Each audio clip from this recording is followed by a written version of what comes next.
There were whispers in the wind, an impossible cold front dead centre in the fiery host of August, a once humid swamp now frozen over, devoid of warmth and life. The ice and snow swept against me like parasites upon a falling host, and I saw strange creatures encircling something in the distance, waiting, watching, hunting. The clouds are strange, all twisty and broken, and one that looks like a giant creature, draconic, immense. And then I heard the scream. We do not live alone in this world. Around us, just beyond the sight of what we are willing to believe, is an uncharted secret lair. A realer, more colourful world is just beyond the reach of all of us, and yet we choose not to believe. We are surrounded by spirits. We are encircled by demons, by the bones and ruins of long-dead things we don't believe in anymore. Once upon a time, the world was a more colourful place, back when we truly believed we could see it for what it was. But now we tell ourselves the things beyond the veil do not exist. I suppose that is why it is called the veil, perhaps. Because we have chosen, all but to forget, the true world around us. My eyes shot to the skies, to the tree line. There was a child, no more than 8 or 9, atop a branch, clinging on for dear life, shouting, "Help!" Tracks in the snow. Bloody tracks that continued to rise above the massive swamp trees and near the lost child. "Hold on!" I yelped. "I'll get you down from there!" I heard a whooshing in the air. No doubt one of the many silhouettes dotting the skies, circling. I studied the tree. It was tall, and climbing was not one of my effective abilities. I heard a screeching, nearing the young boy. He looked around, terrified, still clinging on. "Hold on!" I assured. "I think I have an idea." I removed my silver-black gloves, exposing my hands to the frost, but also to the world beyond the veil.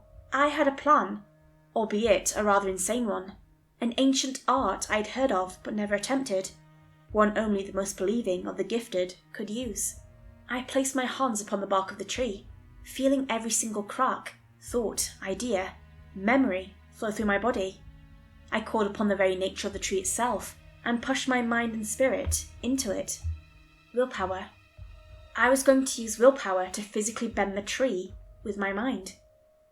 I saw the old tree's memories of past summers in the swamp, the beginning of the settlement nearby, one now encircled by strange bird-like creatures. I saw its friends falling under the weight of the ox. I saw it photosynthesizing into a greater being. I pushed my will and memory upon the tree, and it bent to my will, branches bending impossibly against the earth, settling the boy down. And then I fell back, drained of power, at least for the moment. The kid looked at me in awe and shock. "How did you do that?" I smiled and caught my breath before sitting up. "How did you—" I laughed. I was born with a gift. He blinked at me, confused. "A canary? No?" He still looked puzzled. "A psychic, a magician even, something to that effect." The young had long ago stopped believing in the other natural. Perhaps only the elders remembered people like me, or those well versed and willing to believe. "A witch!" And then the boy ran off into the wilds, screaming, "Witch! Witch!"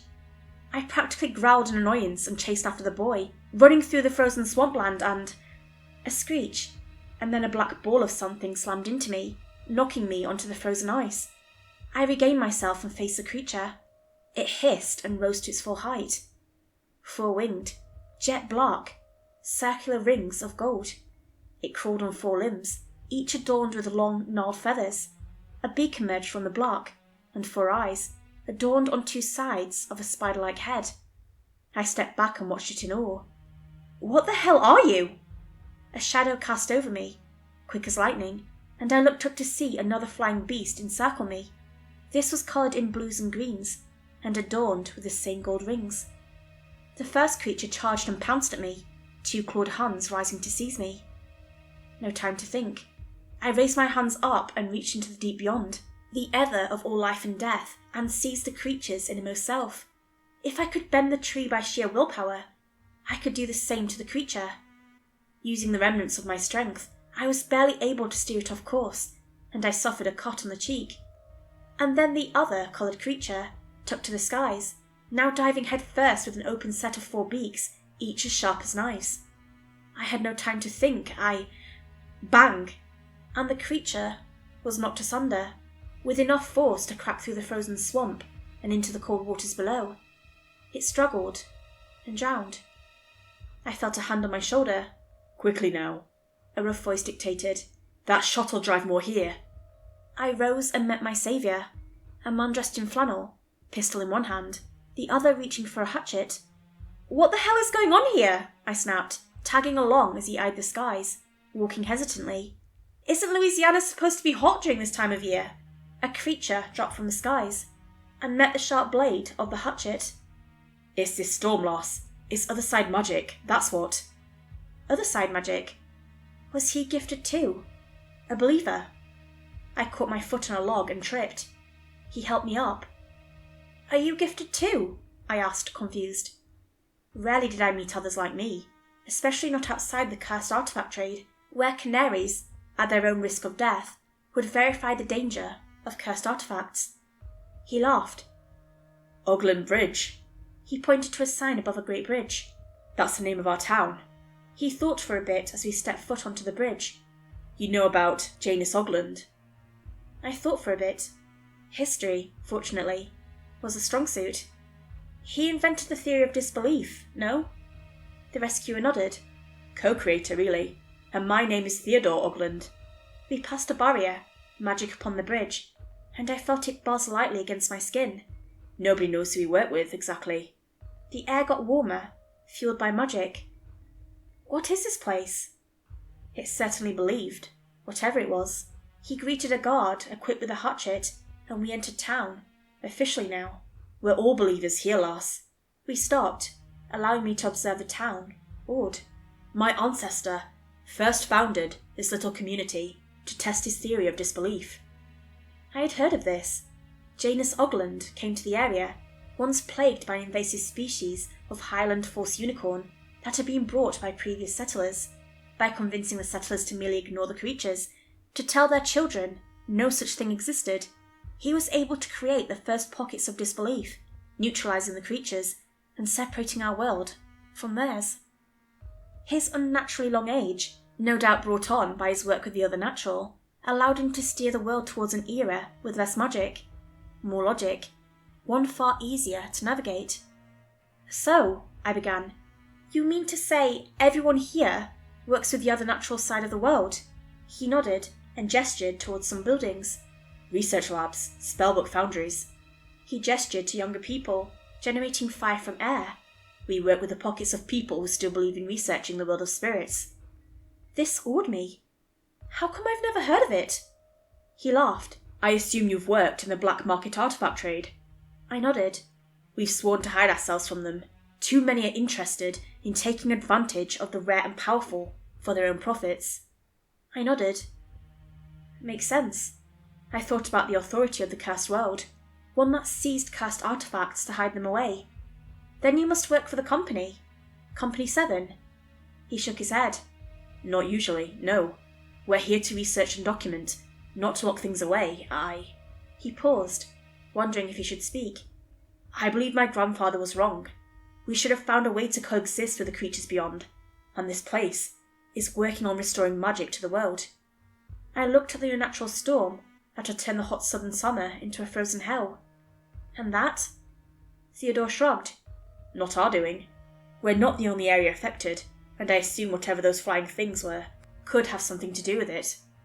"I assume you have someone researching them." The shadows in the sky danced and encircled the town. I mentioned it, and he agreed. The odd one in the centre, one immense and draconic, seemed to shift ever slightly. And then I remembered the young boy who had called me a witch. "We've got someone we reached out to online, a Harpy researcher," he confirmed. "She's coming tomorrow, but we need to take one alive. One we don't have yet." I wondered if somehow I could help, or join their little community of people like me, some place to call home for once, a place to be in touch and study the other side of the curtain. I saved a boy on the way here. He called me a witch. Seemed scared of me. Theodore pointed to stacks of smoke encircled by more winged beasts. Campsite, probably. A small town nearby. Odd. And then he whispered to himself, I thought we'd evacuated everyone when the storm hit. I asked him how long the storm had gone on for. He told me this was the second week. The creatures, which they suspected to be a variant of the North American Harpy, of the magical kind, had arrived first, attacking Ogland Bridge and a nearby, larger town. They struck at kids, brought them above trees, and waited. And then they would swarm and devour rescuers, leaving the law alive to bring in more victims, intelligent and deadly. Fortunately, after the first attack, Theodore raised the barrier, adding to the protection ring that originally caused the non-gifted to get lost and walk in circles. We entered a house, his by the looks of it. What did you do to get called a witch? I explained how I, using sheer willpower, had managed to bend a tree. That is interesting. Interesting how? I asked. He shook his head in disbelief. In my grandfather's writings, he began, there are stories of villainous people who worked for the first oil industries, using their gift against the natural world, forcing forests into ash and dry into fields. He paused, sat down, and scratched his chin. It must have been one of our kids. Probably read a bit too much Janus Ogland.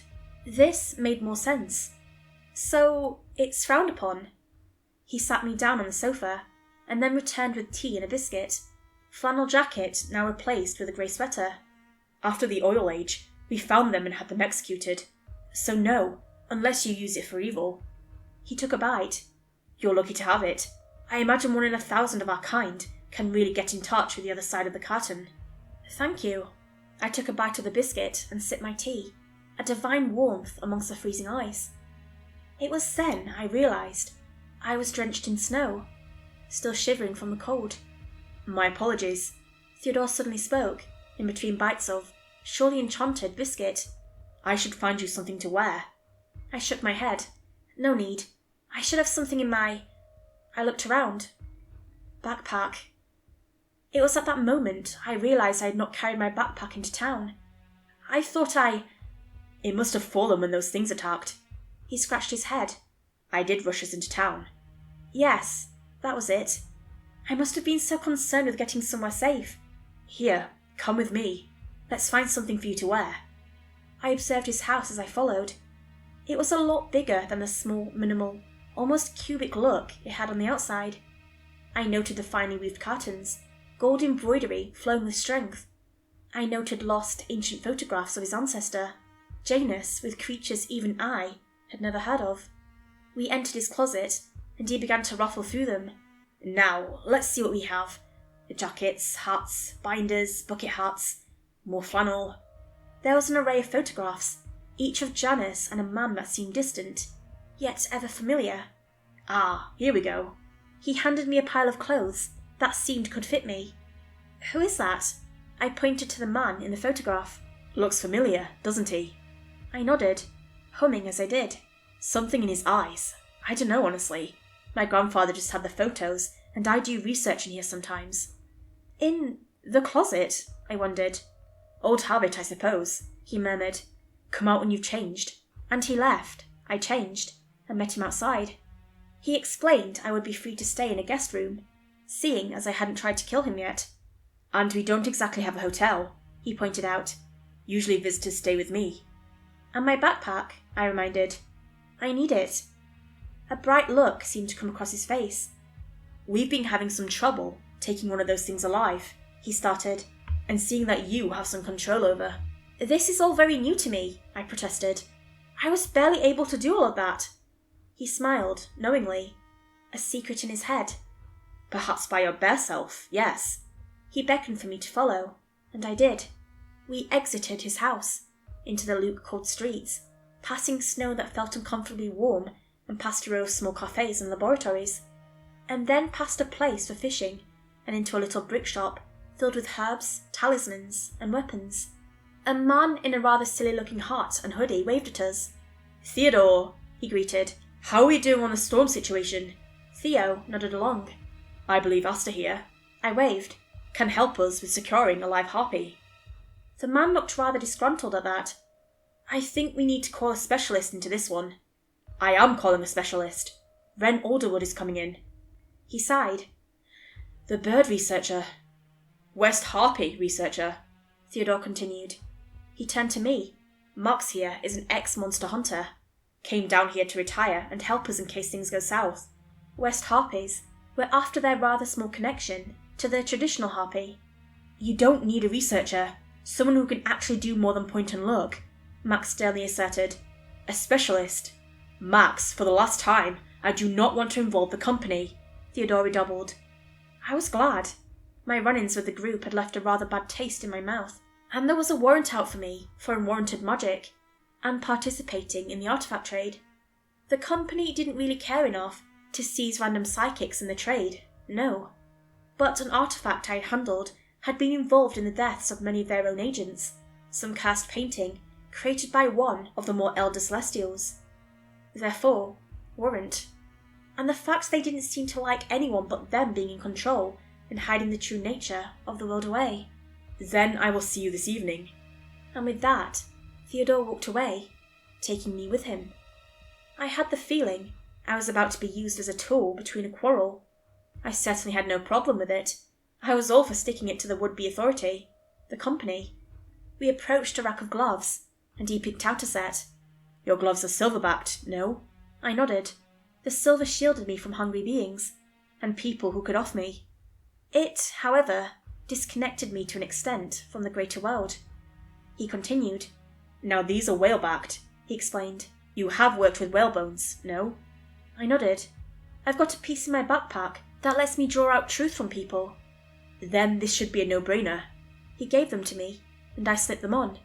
The connection was immediate, and my senses were heightened immediately, aware of every single object in town, touched by power. Whalebones amplify your connection to the other world. There's all sorts of papers on whale mythology and how it works, but another time. I agreed. Another time. Legend did have it that the celestial whale, in the first whale fall, gave life to the world. A story for another day. One of how I had come across the whalebone I carried. Well, one in my backpack. So, what's happening in the evening? That's when we'll be moving out, Theodore informed. I nodded, agreeing. Me, Max, Kaz, and you. A small team enough to find one alone, and take it alive. The clock on the wall told me it was 3 PM. Well then, I look forward to it. I spent the rest of the day wandering around town, reading up and expanding my bestiary. I spent an hour at the library alone, learning about the history of the gifted. I downloaded some scans of some rather rare spellbooks. I had a friend who'd find them useful. I stopped by at the cafe and was happy to find that everything, on account of how small the place was free. And then I stopped by a little place, a small menagerie of small creatures I'd rarely seen. A tiny zoo of strange little beasts. Aster, right? The keeper asked. Yeah, I replied, elated by the absolute adorableness of something called a frilled tatzelworm. The keeper walked over to me. Kaz. They extended a hand, one I took. Theo told me about you. Great, so you research... I looked around. Small creatures. They laughed, high-pitched. Not exactly, but I find them easier to handle. I'm studying the place where everything weird comes from. The other side. The world between worlds. This was new to me. I thought they came from here. Kaz shook her head. There's a world beyond our own, and when the stars align, there's a way to step and cross over. I tilted my head, intrigued. Ah, all classified and stuff. Perhaps another time? I nodded. Evening came soon enough, and I was herded into the group. We stood on the bridge, right where the barrier split in two. There was a long silence as the cord bit, and the sun darkened. Max broke it. Ready? I nodded. Kaz managed a weak, yeah. Theo readied his hatchet and pistol, bullets enchanted to stun.